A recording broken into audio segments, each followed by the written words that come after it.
Hey parents, you're listening to the Project Parenthood podcast.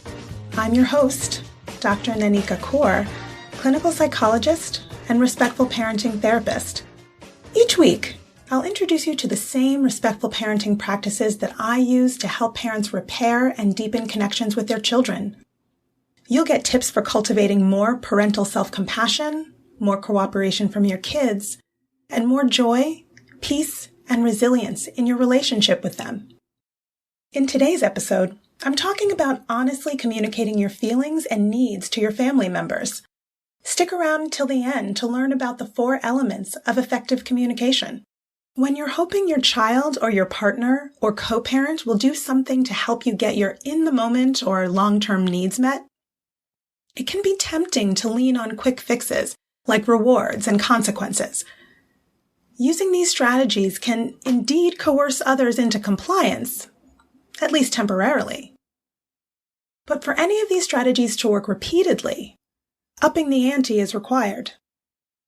The rewards have to get more rewarding and the punishments have to get more punishing. That generally involves creating more desire for a reward or sprinkling on more fear, shame, blame, guilt, criticism, or obligation. Eventually, your child or partner might simply decide they're no longer satisfied with the rewards or even care about the consequences. You can use timeouts, removal of privileges, or even, quote-unquote, force them to do an unpleasant task.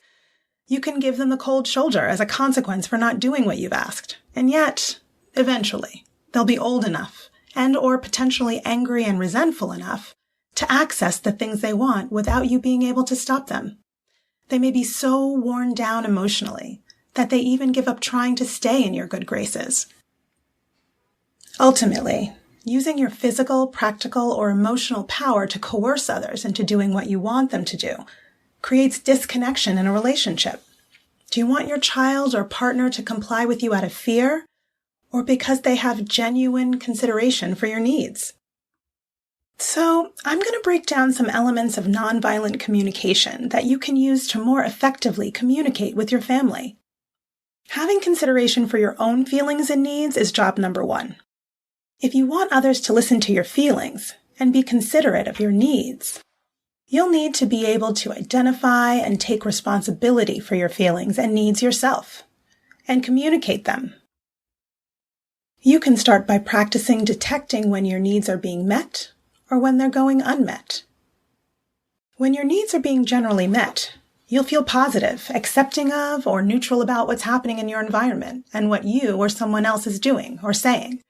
When you notice emotions arising in you, like resentment, annoyance, frustration, uneasiness, or anxiety, your needs aren't being met. Something's interfering with your enjoyment of life or your ability to satisfy your own needs. You might notice that you dislike a situation or what you or someone else is doing, and you want something to change. Notice any body sensations and emotions that are rising up in you all by themselves in response to what's happening. When your needs aren't met, you might feel resistance or tension in your body. Remind yourself that you're allowed to feel whatever it is that you're feeling. Speak to yourself with patience, comfort, and acceptance of your fallible humanity. One way to identify what you might need in this moment is to ask yourself, if things were happening right now the way you'd prefer, what needs of yours would that meet? So here are some pitfalls in communicating your feelings and needs. Sometimes when you think you're telling your child or parenting partner how you feel, you're actually expressing your evaluations, interpretations, judgments, or thoughts. Needs are the core values that matter most to you, that motivate your behavior or why you want the things that you want. When you say you feel taken for granted, for instance, you're using what's called a victim verb, an interpretation of what you think another person is doing to you, disguised as a feeling. Using you messages like, "You left your toys all over the room," is another way you might try to communicate your dissatisfaction, but these statements communicate blame or an accusation. You might say that you feel like your family should be more grateful to you. But when you use terms that put a person, a location, an action, a time, or an object after the words "I feel," You're talking about strategies to get what you want rather than the needs you have. Rather than inspiring your family members to be open to your feelings or needs, your words may trigger in the other person a need to protect their own feelings and needs. That usually looks like defensiveness, resistance, or rebellion. It's better to communicate the effect someone's words or actions are having on your emotions and trust them to respect your needs. Perhaps, in our earlier example, what you really mean is that you feel disappointed because you need more help or recognition. So, also remember to make requests instead of demands. When you make a specific request about what you want in the moment rather than what you don't want, and when that request is concrete rather than abstract and suggests that you're open to hearing no or hearing other options and ideas for meeting your needs, you have a better chance of maintaining connection. When you make a specific request about what you want in the moment rather than what you don't want, and when that request is concrete rather than abstract and suggests that you're open to hearing no or hearing other options and ideas for meeting your needs, you have a better chance of maintaining connection, collaboration, and trust with your family members. You want someone to voluntarily choose to do something for you out of a genuine understanding of how it will contribute to you getting your needs met, not out of obligation, guilt, fear, or shame. So, when you make a request, think about how the solution you're coming up with can work for everyone involved. It may not be easy to get a no to your requests, so practice responding to no with curiosity instead of self-righteousness or frustration. A no to your request is usually a yes to something else. Is it because they have some need of their own that makes it difficult for them to do what you've asked? Inquire about that, or ask what might work better for them. You can also model saying no to your family members' requests in terms of your own needs and proposing an alternative. Something like, I can see why this is important to you, and I'm also seeing that it's conflicting with my own need for X, Y, or Z. Can we think of what else might work for both of us? Challenge yourself. For the next 30 days, try to put all of these elements together. When you want to express your unsatisfied feelings to your family members, use nonviolent communication's 4 parts of effective communication. 1.